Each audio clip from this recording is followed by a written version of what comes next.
Vidéo Kinshasa. Vidéo Kinshasa. Bandeko boze belé bokobeli komeli ngai botinga ma message na par rapport ya situation Koffi Olomide auti ko sana Kenya. Ebele bala biono kokota makama ngote on dit to banga makama to banga ni. Eza kama obanga te eza kama justice. Parce que les tozana tozana bandeko basi tozara basi tozobota bana basi.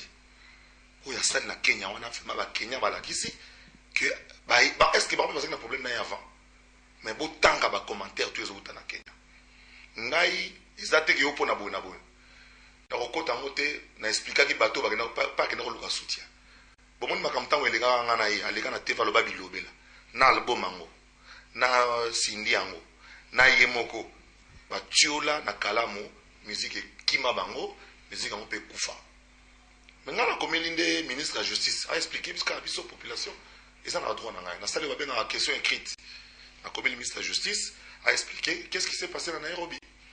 Et puis Yami Balé, procureur général de la République, doit se saisir d'office à dossier. Bazambien Koutou, privé mon algara ça la concert qu'on a mais mboka mobimba déclaré non grata donc au côté na Zambité. Alors, ben information na zana mweza muke ya mona 5 ministre de justice a expliqué biso.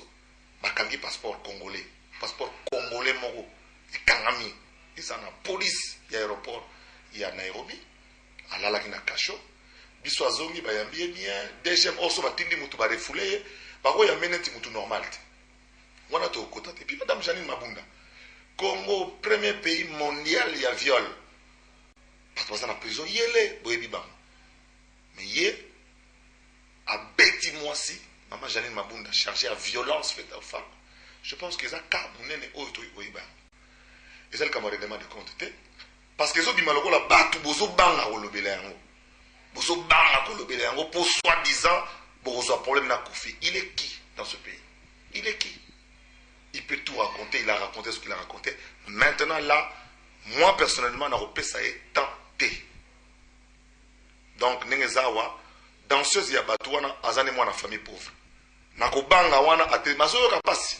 Il faut docteur soit atala ye. Ako nyati wapi na libumu na motema wapi. Na bassin bon so ko toucher place mwana wana ko bota te. Bon so danseuse na yo, ya mwana il faut comme bongo. Na Paris, bêta internet. Koffi Olomide inculpé tribunal. Comment Koffi Olomide tribunal de Nanterre.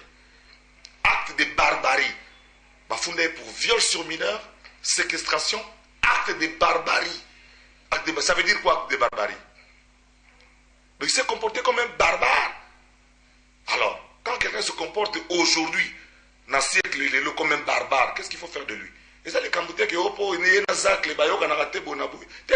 Attention, qu'il y a un cause à bino, il y a un peu comme Mamola. Comme Mamola, il y a un peu de hotel. Nam n'a pas de Mamola. Mais le roi, tu as dit, tu vas n'a rien. Tu vas au lobate. Il y a un monasco, bino bateau, pour pixel, il y a un peu naïe. Ouais, au lobazo, c'est beaucoup de la inatala. Non, c'est la réaction à bino. Mais, tout royo, n'a pas qu'à tenter. Vidéo Kinshasa. Vidéo Kinshasa.